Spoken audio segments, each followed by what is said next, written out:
नाज़रीन को प्यार भरा सलाम। उम्मीद है कि आप सभी खैर आफियत से होंगे। नाज़रीन, 2023 के आम इंतखाबात अब बड़े पैमाने पर जोरों शोर पकड़ चुके हैं और तेलंगाना रियासत 9.5 साल हो चुकी है यहाँ पर कायम हो चुकी है। और इस बार 2023 में बड़ा ही कांटे का टक्कर नजर आ रहा है, क्योंकि 9.5 साल की एक तरफा हुकूमत है कि जिस तरीके से टीआरएस से बीआरएस बनने वाली हुकूमत जो आज बरसे इख्तिदार रही और तेलंगाना के अंदर तरक्याती काम किए हैं।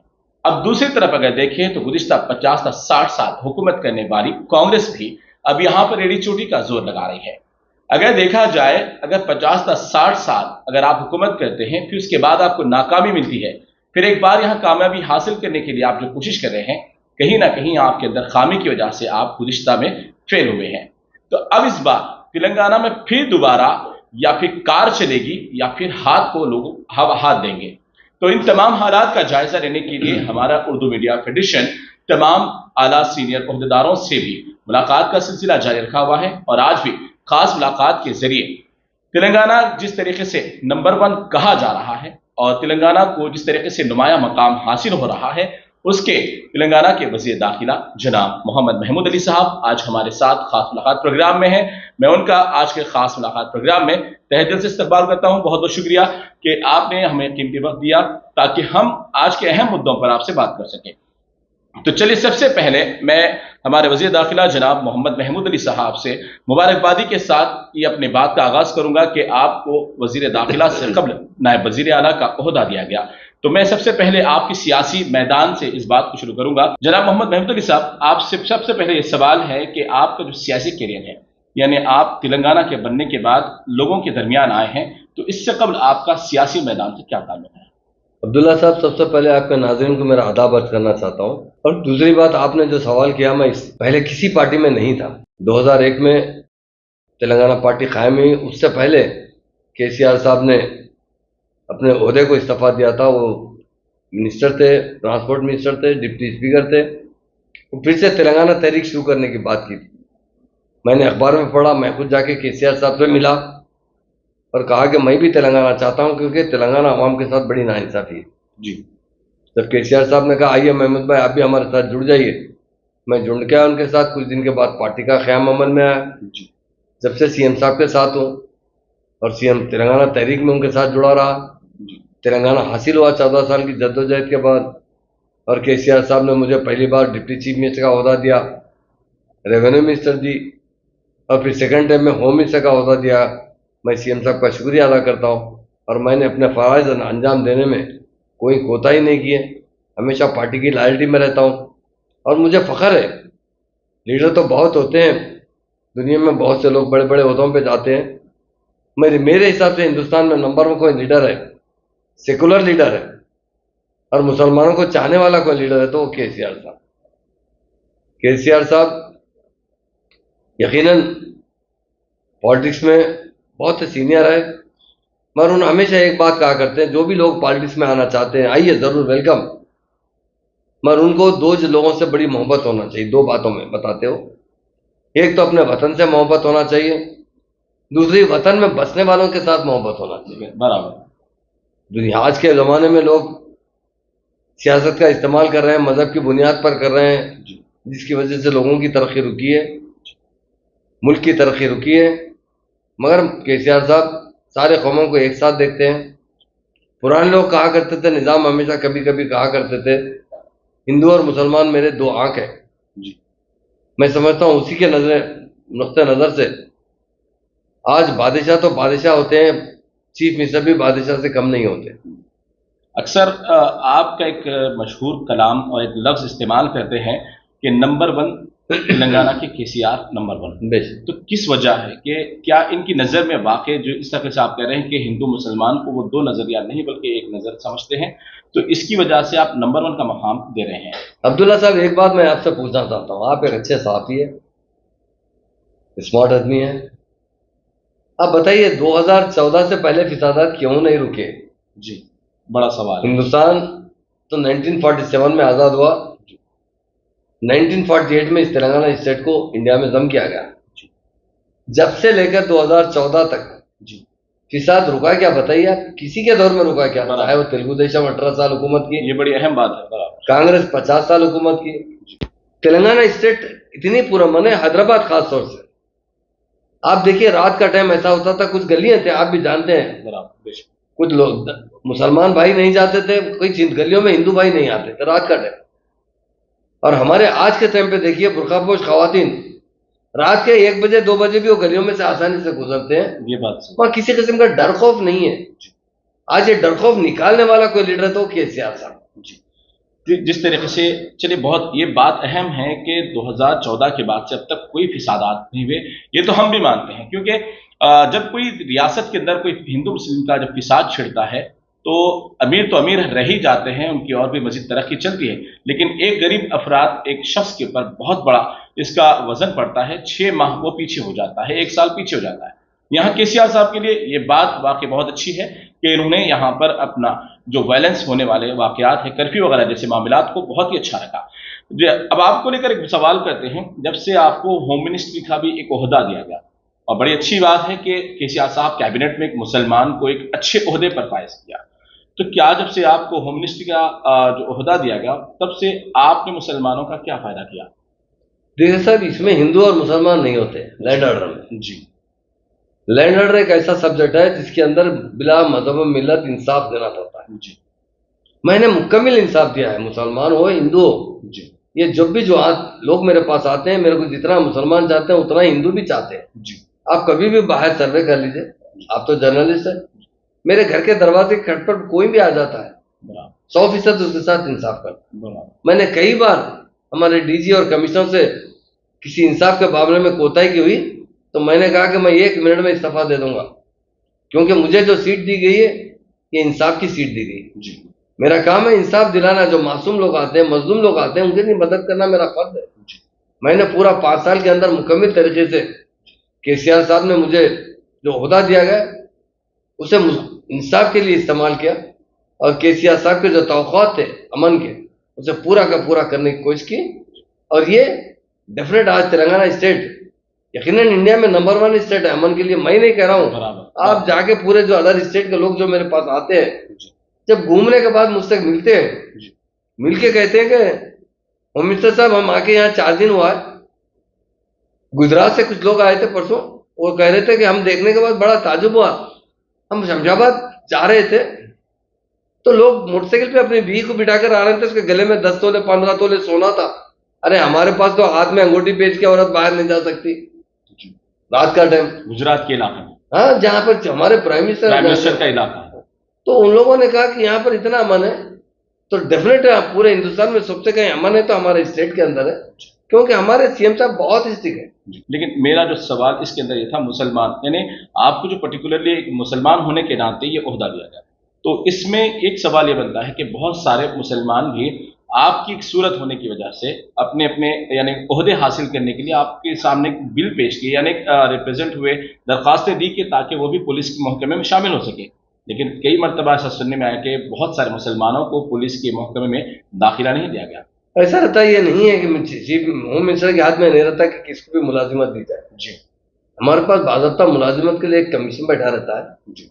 वो एग्जाम्स लेते हैं, उसके लिए अच्छे तरीके से अब एग्जाम जो पास करते हैं, जैसा पुलिस में परसों 17,000 लोगों का अपॉइंट किया गया, उसके लिए रिक्रूटमेंट बोर्ड है हमारे पास। उसने जो क्वेश्चन दिया उसके बाद आंसर देने के बाद उसकी ट्रेनिंग के अंदर वो सक्सेस होते हैं। उनकी हाइट होना चाहिए, उनकी पर्सनैलिटी होना चाहिए, उनकी नॉलेज होना चाहिए।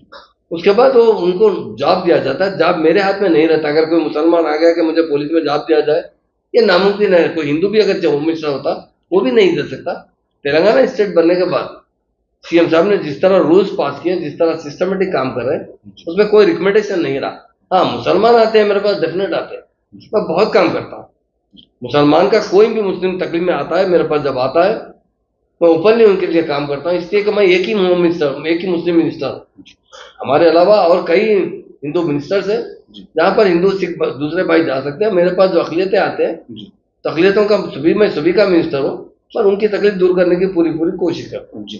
जिस तरीके से आप वजारत दाखिला यानी होम मिनिस्ट्री एक बहुत बड़ी जिम्मेदारी है। स्टेट को अगर पूरा मन रखना है तो होम मिनिस्टर के हाथ में होता है। तो यहाँ अक्सर ऐसा होता है कि आपने एक फ्रेंडली पुलिस का नाम दिया, और फ्रेंडली पुलिस में अक्सर ऐसे शिकायतें मौसूल आप तक भी हुई और जो कई मरतबे मीडिया के अंदर भी वो शिकायतों को ले किया गया। तो वो शिकायतें ये हैं कि थोड़ा सा नजरियात जो है पुलिस के फ्रेंडली पुलिस नहीं है बल्कि गुंडागर्दी के लिहाज से हो चलती है।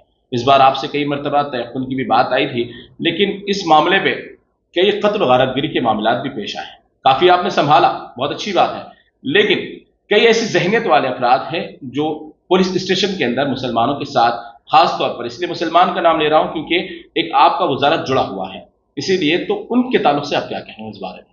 देखिए, आपसे जो बात आपके पास आप तक जो आई है, हमारे ऑफिसर्स बहुत अच्छे हैं, पुलिस ऑफिसर्स अच्छे हैं। हो सकता है नीचे लेवल पे कोई कांस्टेबल हो या कोई होमगार्ड हो किसी के साथ ज्यादती कर ले, मगर ऐसी कोई शिकायत हम पर हम खुद हम लोगों से कहते हैं कि आप अगर नीचे कोई तकलीफ ही तो ऊपर तक आई है जी। और हमारे जो पुलिस डिपार्टमेंट के जो आईपीएस ऑफिसर्स हैं उनका रवैया बहुत अच्छा होता है। फ्रेंडली पुलिस की जो बात कर रहे हैं जी, पहले की गवर्नमेंट भी कई पुलिस डिपार्टमेंट, मैत्री डिपार्टमेंट, ये डिपार्टमेंट में मदद देते थे, मगर पुलिस फ्रेंडली होने के बाद साथ ही साथ हमने जितना पीडीएट बुक करके लोगों को, गुंडों को अंदर डाला है, अंदाजा नहीं कर सकते आप इतने लोगों को अंदर डाला है। ऐसा फ्रेंडली किसके साथ है? जो जेंटलमैन उसके साथ फ्रेंडली है। अच्छा, जो रौडी के साथ फ्रेंडली कहाँ रह सकती बताइए? उन्हें तो सबसे सख्त सजा देना चाहते हैं। व्हाइट कॉलर वाले के साथ फ्रेंडली, डेफिनेट व्हाइट कॉलर के साथ। जो आदमी व्हाइट कॉलर है वो चाकू नहीं चला सकता, झगड़ा नहीं कर सकता, गाली नहीं दे सकता, उसके लिए फ्रेंडली पुलिस है। और दूसरे लोगों के लिए फ्रेंडली नहीं है पुलिस। हाँ, अगर कोई अच्छा होना चाहता है, एक आदमी बुरा था मगर आज के बाद जेल को जाके आने के बाद उसे अच्छी जिंदगी गुजारना चाहता, डेफिनेट उसको पुलिस जो है एक सपोर्ट करती है कि सिविल मैन बन के जिंदगी गुजारे। और पुलिस कभी भी इन बदमाशों के साथ फ्रेंडली नहीं रहती है। ये लोग कहते हैं, मीडिया वाले कुछ कह देते हैं, मगर पुलिस के दिल में जो रहता है ऐसे लोगों को कुचल दिया जाता है जो मासूम अवाम पे जुल्म करते हैं। एक अहम सवाल, कल एक पेपर में एक बहुत बड़ा मसला उठाया गया कि केसीआर आने वाले वक्त में जब इक़्तिदार में आ जाएंगे तो दीनी मदारिस को अभी से नोटिस जारी कर दी गई और आने वाले वक्त 2024 में आज़ान की पाबंदी भी लगाई जाएगी। तो क्या यह हकीकत है या ऐसी कोई जिम्मेदारी आप ले सकते हैं? साहब, ये मैं आपसे पूछता हूँ अब्दुल्ला साहब, ये इस बात मुमकिन हो सकती क्या? मैं आपसे एक बात बताता हूँ, आज की नहीं बताता हूँ, 20 साल पुरानी बात बताता हूँ जी। जब केसीआर साहब मूवमेंट में काम करते थे, मूवमेंट चलाते थे, हमेशा अपनी तकरीर में एक बात कहा करते थे कि हमारे घर में एक रूम हुआ करता था। उस जमाने में लोग जो है, जो ऑफिसर्स होते थे या उनके केसीआर साहब के फादर के दोस्त है, जब आते तो नमाज का जब टाइम होता तो मेरी माँ खुद कमरे में पोछा मार के साफ करती थी और वहां जानिमाज बिछाती थी और रिहाल और कुरान मेरी माँ खुद रखती थी और वजू का पानी का एहतमाम करती थी।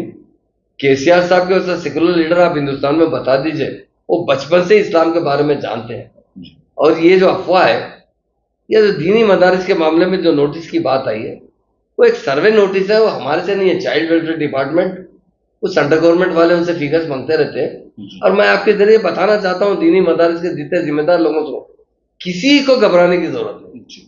ये एक इंसान का जो सर के अंदर बाल होता ना, बाल का थिकनेस कितना रहता नहीं के बराबर, उतना भी डरने की जरूरत नहीं। वो दीनी मदारिस की हिफाजत हम करेंगे। इमाम और मौलाना साहब को हदिया कौन दे रहे हैं बताइए? केसीआर साहब दे रहे हैं। और उसमें बढ़ाया गया, कल केसीआर साहब ने ऐलान किया हम 10-10 हज़ार रुपए करेंगे। जो लोग दीन में काम करने वाले लोग हैं, मैं एक बात बताता हूँ अब्दुल्ला साहब, जब मैं जाता हूँ तो माइनॉरिटी इशू पे सीएम साहब से बात करता हूँ। जब इमाम मौजन की बात आई थी, मैं सीएम साहब से जिक्र किया, साहब के इमाम मौजन हजरात बहुत परेशान रहते हैं साहब। अपन 14 साल मूवमेंट में, मैं कम से कम 14 साल में 14 मरतबा आज हाउस पे धरना दिया हूँ, इमाम और मौजन हजरात को कुछ हदिया मुकर्रर किया जाए। मगर कांग्रेस बहरी और गूंगी थी, कभी नहीं सुना। मैं कहता था कि एक बार तेलंगाना बने तो हम पावर में आएंगे, तो जरूर करेंगे। जब मैं केसीआर साहब से जाके जिक्र किया तो केसीआर साहब ने क्या कहा सुन लीजिए। उन्होंने, महमूद भाई, जिस सरजमीन पे खुदा की इबादत होती है, यकीनन महज कई मतलब मुश्किल हालात से भी हम नजात हासिल करते हैं। ये केसीआर साहब का नजरिया है। बड़ी बात है कि ये हमारे इमाम और मौजूद हमारे लिए हमेशा दुआ करते रहते हैं। इस सरजमीन पे 5 बार सिजदा टेकते हैं, सर टेकते हैं और दुआ करते हैं कि स्टेट में अमन हो, कायम हो, यहाँ पे तरक्की हो। 100% को हदिया देना चाहिए। आप कल से ही सर्कुलर जारी कर देंगे, 10,000 इमाम मौलाना को 5,000 दे देगा, बाद में 7,000 लोग पेंडिंग थे, उन्हें भी। लेकिन इसकी भी शिकायतें हैं, 6-6 माह उसके तनख्वाह रोकी जा रही है। डेफिनेट दो चीजें हैं अब्दुल्ला साहब, हमारे पास प्रिंटिंग प्रेस नहीं है। ओके। निजाम के जमाने में टंकसाल था, यहाँ पे नोट छपते थे, ये सेंट्रल गवर्नमेंट नोट छपते हैं, हमारे पास तो नहीं। जीएसटी जो आता है पहले सेंट्रल गवर्नमेंट को जाता है, उसके बाद हमारे पास वापिस आता है 50%। काफी जमाने से हमारी और सेंट्रल गवर्नमेंट की बहुत ज्यादा झगड़ा चल रहा है, आप भी जानते हैं। हम पर वक्त पे पैसे नहीं आ रहे, जिसकी वजह से थोड़ी देरी हो रही है, हम उनकी माजरत भी चाहते हैं। मगर जरूर जब जब मौका आया, लोगों ने मुझे खुशी का भी इजहार किया, साहब अच्छा करे साहब, रमजान की ईद क्यों देते रहे, बकरीद क्यों देते रहे, जब भी मुश्किल के टाइम पे अच्छी रकम मिल जा रही, महीने को महीना दिए तो खर्चा उठाते, कैसा भी तंकी में चलाते, मगर जब ईद आती है तो पैसे आप क्लियर कर देते। किसी का एक पैसा डिले जरूर हो रहा है, मैं किसी को नागा नहीं किया गया, अब तो 10-10 हजार कर दिया गया। मैं एक बात कहता हूँ, 1000 की बात करते हैं, एक बात बोलता हूँ आपको, आप कभी किसी के भवन देखे आप जाके? कभी गांधी भवन देखे? जी बराबर। कभी तेलंगाना भवन आया? जी आया। तो अब रमजान का एक महीना तेलंगाना भवन में बाज़ाब्ता लाउड स्पीकर में अदा होती, क्या में होती? बराबर सुना। एक महीना इमाम का तकर्रुर किया जाता, मौज़न का तकर्रुर किया जाता, जो भी मुस्लिम लीडरान वहां पर उनकी आते, उनके रोजे का एहतमाम किया जाता है, बाज़ाब्ता जमात के साथ नमाज कहाँ होता है? तेलंगाना भवन में होता है। बराबर, ये बात। अरे परसों हमारे साथ सोहेल साहब हमारी पार्टी ज्वाइन करे, जो कांग्रेस के माइनॉरिटी प्रेसिडेंट थे, उन्होंने कहा गांधी भवन में कभी नमाज का एहतमाम किया था तो लोगों के चेहरे उतर जाते। तो आज हमारे पास तो सीएम साहब की तरफ से इफ्तार का एहतमाम किया जाता, इमाम का तकर्रुर किया था, मौज़न का, और बाज़ाब्ता माइक के अंदर आज़ान दी जाती है तेलंगाना भवन के अंदर। तो मैं मुस्लिम भाइयों को एक बात का तयकीन देना चाहता हूँ आपके जरिए, हम कभी भी, हमारी पार्टी हो या हमारे सीएम साहब हो, ऐसा मुसलमान भाई कभी सोच भी नहीं सकते, हमारी गर्दन कट जाएगी, पर हजार रुकने वाली नहीं है। बड़ी बात है। यानी जो नाज़रीन को तजस्सुस अभी ये जहन में डाला गया कि आने वाले वक्त 2024 में आज़ान पर पाबंदी लगाई जाएगी और इस तरीके से दीनी मदारिस पर बैन लगाया जाएगा नोटिसों के जरिए, लेकिन ये बात वाज़ेह हो गई है कि गर्दन कटेगी मगर आज़ान लाउड स्पीकर पर कभी नहीं होगी। बड़ी अच्छी बात है, तेलंगाना के तमाम मुसलमानों के लिए और आलम इस्लाम के मुसलमानों के लिए बहुत अच्छी बात है। चलो एक और दीनी मदारिस को लेकर जब बात उठी है तो एक अहम सवाल है कि हिंदुस्तान की मायनाज एक अजीम दीनी दरसगाह है जामे निज़ामिया। जामे निज़ामिया में केसीआर से साहब ने अपनी तरफ से जो भी एक हदियतन एक ऑडिटोरियम का वहां पर इमारत को तामीर किया है, क्या इस तरीके से मुसलमानों की जब वोट की बात आ रही है तो उलमाए किराम और जो भी अकाबरीन हैं उनका बहुत बड़ा सपोर्ट आपकी पार्टी को मिल रहा है, तो क्या जामे निज़ामिया की जैसी अजीम दीनी दरसगाह है उसके लिए केसीआर साहब, क्योंकि वहां पर हजारों मुसलमान, लाखों मुसलमान पढ़ के निकले हैं, तो क्या उसके अंदर कोई डेवलपमेंट या कुछ और तरह के काम होंगे? अब्दुल्ला साहब मैं आपसे एक बात पूछना चाहता हूँ जी, हिंदुस्तान आजाद होकर 75-77 साल हो चुके हैं जी, कोई चीफ मिनिस्टर जामे निज़ामिया का दौरा किया क्या? आप बताइए। नहीं किया। बराबर। हमारे चीफ मिनिस्टर से पहले चीफ मिनिस्टर जो जामे निज़ामिया का दौरा करे, मैं खुद उनके साथ था जी। जामे निज़ामिया देखने के बाद सीएम साहब ने कहा आपके पास कोई ऑडिटोरियम नहीं है जी। खलील साहब ने किया, सही नहीं है साहब, अगर बन गया तो बेहतर है। बराबर। सीएम साहब ने उसी को ऐलान किया जितना खर्चा हो बराबर मेरी तरफ से, हुकूमत की तरफ से ऑडिटोरियम बनाया जाएगा जी। अब्दुल्ला साहब 14 करोड़ 60 लाख रुपए खर्चे से ऑडिटोरियम बनाएगा। बड़ी बात है, आप मामूली बात है क्या? बताइए। बड़ी बात, यकीनन बहुत बड़ा मदरसा है वो, जो अनवरुल्लाह साहब उसके बानी है, उन्होंने दुनिया की तालीम भी दी, अनवरुल कॉलेज भी उन्होंने कायम किया, जामे निज़ामिया भी उन्होंने कायम किया, डेफिनेट उसका एहतराम करते हैं। बाज़ाब्ता वहाँ जो बच्चे पास, आप देखिए वहाँ मॉडर्न एजुकेशन भी दिया जा रहा है, उन बच्चों को आलिम फाजिल का जो कोर्स है उसको इंटरमीडिएट की डिग्री दी जा रही है, ये देने वाले को ये तो केसीआर साहब है। तो डेफिनेट मैं आपसे बताता हूँ, हम उलमाओं का बड़ा एहतराम करते हैं, हम तो मामूली इंसान हैं, उनके जो पाँव में चप्पल के नीचे जो धूल रहती ना उसके बराबर है हम आज आपके सामने नहीं कह रहे हैं। जब मुझे नरगुंडे में रात का मुकाबला हुआ जी, खारी हजरात आए थे पूरे हिंदुस्तान के जी, मैंने कहा अब वो अहम शख्सियतें हैं जो कुरान को अपने दिल में रखते हैं। बड़ी बात। एक बार का वाकया सुनाता हूँ आपको। एक बार सीएम साहब से किसी ने कहा साहब डेनमार्क में कुरानों को जलाया जा रहा है जी। सीएम साहब ने कहा वो बेवकूफ इंसान है जी, अरे कुरान कब खत्म होगी मालूम? जलाने से खत्म नहीं होगी, जिस दिन क़यामत आएगा उस दिन कुरान खत्म होगी। सीएम साहब के अल्फाज है जी। केसीआर साहब के जो अल्फाज है, उन्हें जो दीनी मालूमात है बहुत अच्छे मालूमात है। जब सीएम साहब ने गुस्से से कहा कि कुरान जाए तो वाला बेवकूफ है जी, कुरान जलने से जलती है, कुरान तो जब खत्म होगी जब क़यामत आएगी। बेशक सही, कुरान तो दिलों में है बेशक। इसलिए हम भी यही बोलते हैं किसी को 56 इंच की सीने की जरूरत नहीं है, 6 इंच का जो दिल है ना बराबर वो नरम होना चाहिए, वो केसीआर साहब की तरह होना चाहिए।